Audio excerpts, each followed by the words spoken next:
We will simply call him Azarco. Nathaniel is spelled N-A-T-H-A-N-I-E-L. Azarco is A-Z-A-R-C-O. Welbeck is W-E-L-B-E-C-K. My brother, my sister, I am about to blow your mind.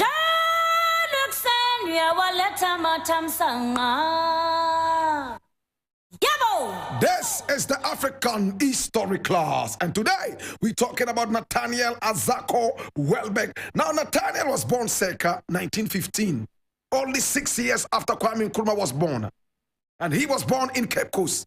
Now, this story is going to be very sorrowful, so make sure your face towels and handkerchiefs are close to you. Nathaniel Azarco Welbeck, my brother, my sister, is the hero in the African History class in our series of makers of our independence. Hear me now. He was born circa 1915, and he was born in Cape Coast. His father was of Ghanaian and Ewe origins, and his mother was all the way from the Fanti land of Cape Coast. When he was born, they went through a lot of struggles. It was difficult, so they decided to relocate to Abidjan in La Côte d'Ivoire. And there his father was involved in farming, and his mother stayed at home to take care of the children. Oh my God, once in a while, she also went to the farm to help the father. Even though they were born in Cape Coast and spoke Fanti, the environment in Abidjan totally made them forget the English language, and they picked up the French language. At a very young age, our hero for today, Nathaniel Azarco Welbeck, studied the French language. He went to the French schools and studied French, and he spoke French so fluently. But my brother, my sister, see the interesting thing that happened. Now let me give you a little bit of detail. His mother was called Madame Ajua Chi. Chi as in T-W-I, Madame Ajua Chi. Even though she was Fanti, she was called Madame Ajua Chi. And of course, his father, who was of Ghanaian and Ewe origins, was known as Numo Welbeck. Numo Welbeck. Numo is spelled N-O-M-O. Numo Welbeck. They relocated, or better still migrated, to Abidjan in La Côte d'Ivoire. And over there, the father took over some businesses in the area, including farming. His farms grew so good and so nice. He was able to cultivate so many different crops. In no time, he was able to establish his wife as a very powerful trader in La Côte d'Ivoire, specifically in Abidjan. And many people simply call her Mammy Gold Coast, Mammy Gold Coast, or Mama Gold Coast, or Tante Gold Coast. Oh my God, have mercy. What a day.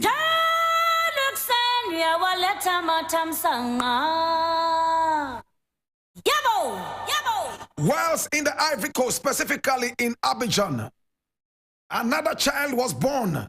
Oh, another child was born. And that child who was born, oh my God, was a very wonderful child, an interesting child. He started to crawl at an early age, earlier than most children will crawl. He started to even walk earlier than most children. And he was one of the toast of the parents right there in Abidjan. They loved him. In fact, the parents never forgot to teach the Fanti traditions, or better still, the Gold Coast traditions to their children.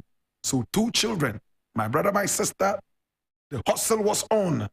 But unfortunately, one day as the mother went out early in the morning to go out and fend for the children, she returned home to a very bizarre situation. What happened? She had left early in the morning. She went out there to fend for her children in the market. She sold a lot of different things in Abidjan. Late in the night, she returned, and she was very tired and sleeping. Whilst asleep, father was also fast asleep, having been so exhausted from the farm work that day.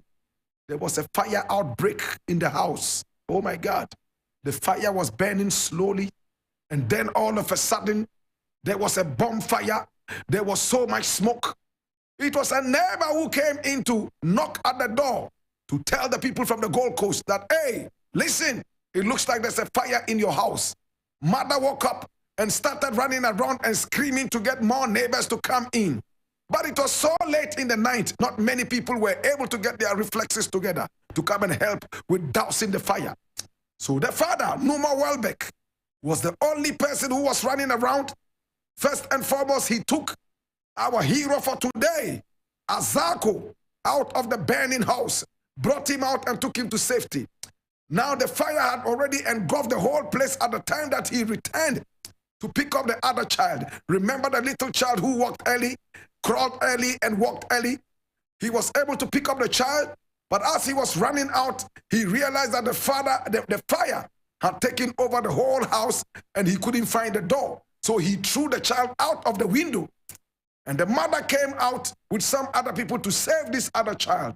But the father was not able to come out of the house. He was burnt to ashes right there in the building.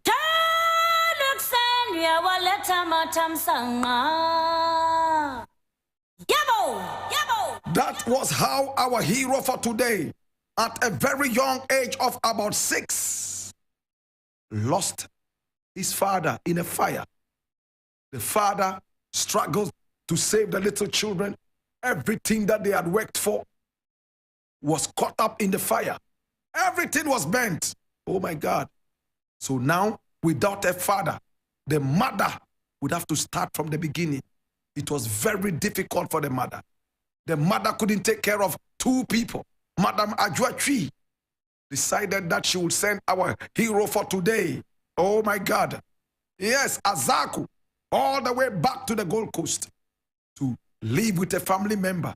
And when he returned, it was trouble. He couldn't speak English. Now he had to start school again in an English territory. He went to school, started studying English again. But thankfully, he was only about 7 at the time. He picked it up, went slowly through the English. He also spoke fluent French. His Fanti was good. He went to school, was able to finish school, and went all the way to train as a teacher. Oh my God. He became a teacher in the long run.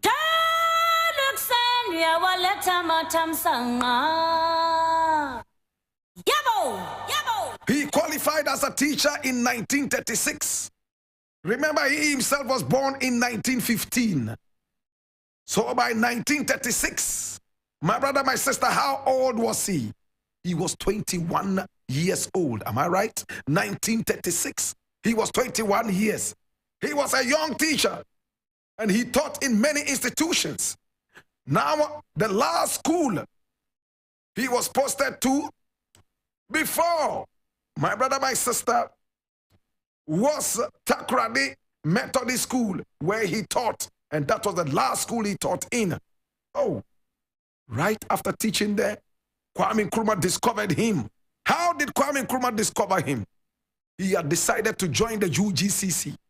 And when he joined the UGCC, because he was very interested in seeing the nation liberated, he had seen the suffering of his father, stories his father had told him about the all-time Gold Coast.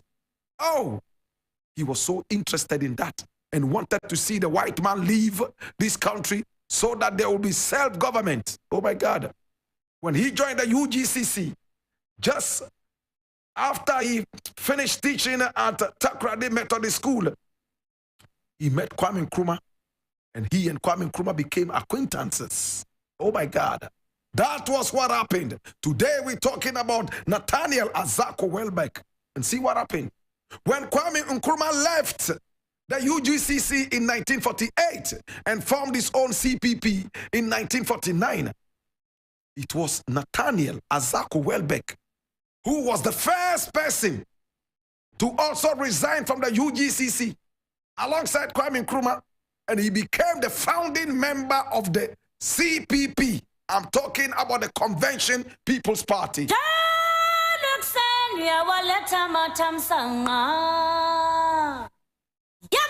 So the first official member of the CPP, aside Kwame Nkrumah, was Nathaniel Azarco Welbeck, whose father was Nathaniel Welbeck.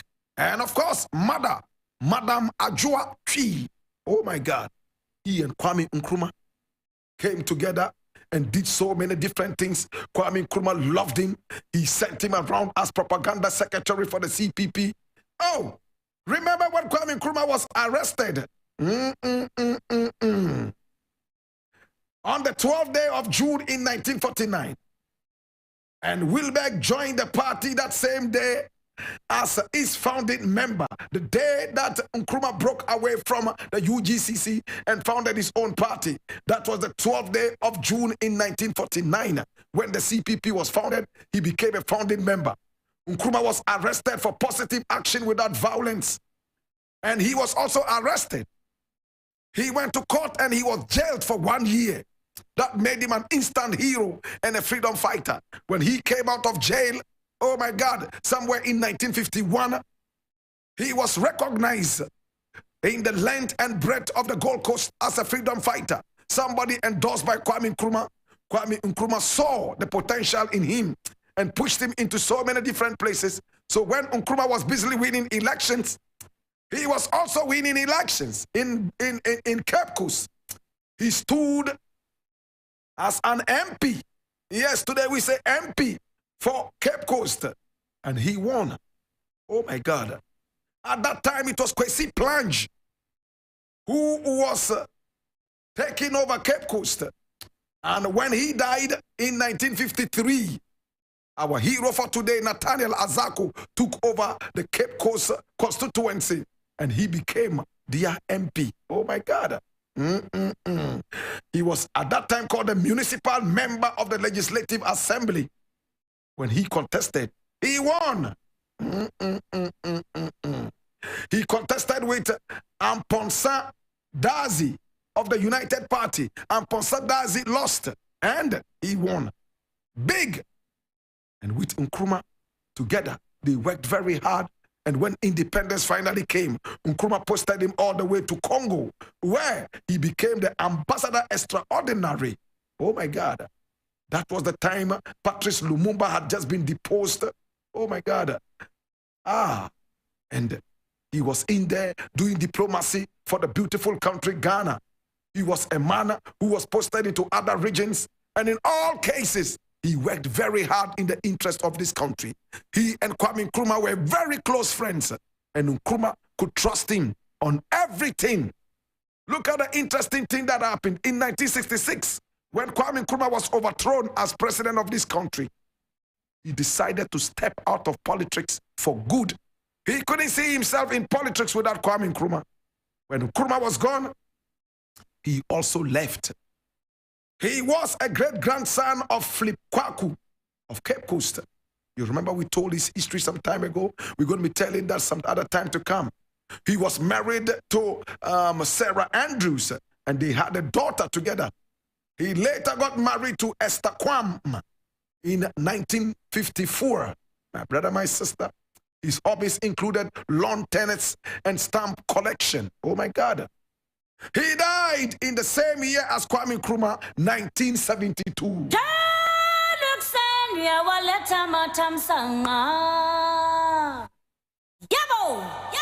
He had suffered a protracted illness. And he died in 1972. Many people believe that when he heard Nkrumah had been deposed, he was never himself again. He instantly fell ill. One of the loyalists of Kwame Nkrumah, one of the loyalists of Gold Coast, one of the loyalists of the great new country called Ghana, one of the loyalists of our land. He was never corrupt. He worked very hard in the interest of this nation. He died in 1972, my brother, my sister. And when he died at the age of 56, he was buried right here in this country. Today we remember this wonderful son of the land who schooled at Wesley College. Oh, we remember him as the founding member of the CPP. We remember him as a loyalist of the great country called Ghana. We remember him as a man who was so principled. Despite his early beginnings of poverty and all that, he stood up against poverty. He was able to make it in life without being corrupt. Today we remember you, Nathaniel Azarco Welbeck, whose photograph you see here, bald-headed, just like Kwame Nkrumah. He was a man who went into the grassroots and uplifted people, body, mind, and soul. Here we see him in this photograph laying a wreath at the graveside of W.E.B. Du Bois. Oh, Nathaniel Azarco Welbeck. And this was in August 1963. Today we remember you, Papa. We remember all your services to this great nation. It was because of the work you did that today we can live. We remember you, Papa. Papa Uninyaminko. Papa Uninyaminko. Nathaniel Azarco Welbeck, arrested and jailed for 1 year for treason. Positive action with no violence Nkrumah initiated. He and Nkrumah were arrested. He was found guilty of treason and jailed for 1 year. He came out as a prison graduate, rose through the ranks of the CPP. He became an ambassador extraordinaire. He lost his father in a fire in Abidjan. His mother was too poor to take care of him. He and his younger brother were separated, and he returned to the Gold Coast, where he had to start life again. All his life, he lived as a genuine man. Oh, Azarco Welbeck. Oh, Uncle Azarco. Uncle, Mr. Minubeko. Uncle, Mr. Minubeko. Oh, Uncle, who are you, Uncle? Uncle Famikobie, Uncle Baba yo, Uncle Wudinyamiko, Uncle Baba yo. Yeah, Uncle Nakasaka. Uncle Kasakakre. Uncle Kasakakre. Oh, Uncle Udinyamiko. Uncle Mr. Baba yo. Oh, Uncle. Oh, Uncle. In the burden of knowledge, I ask you, now that you know, what would you do? Be an anio lay a mini obafe, Yenzunda Kagane, Mezaka Yine, Ye Pabango, Bokaya Nang, Fifia Enya, Lukai na wo, Banaehu, Ebeden, Banaehu, Ebeya Bade, Lele and Jimasinga Bekone, Lele and Jimasinga Berry. This is the African history class. How will the story of the life of Nathaniel Azarco Welbeck, one of the founders of our independence, impact your own life today? Oh, Uncle. Uncle, Mr. Minubeko.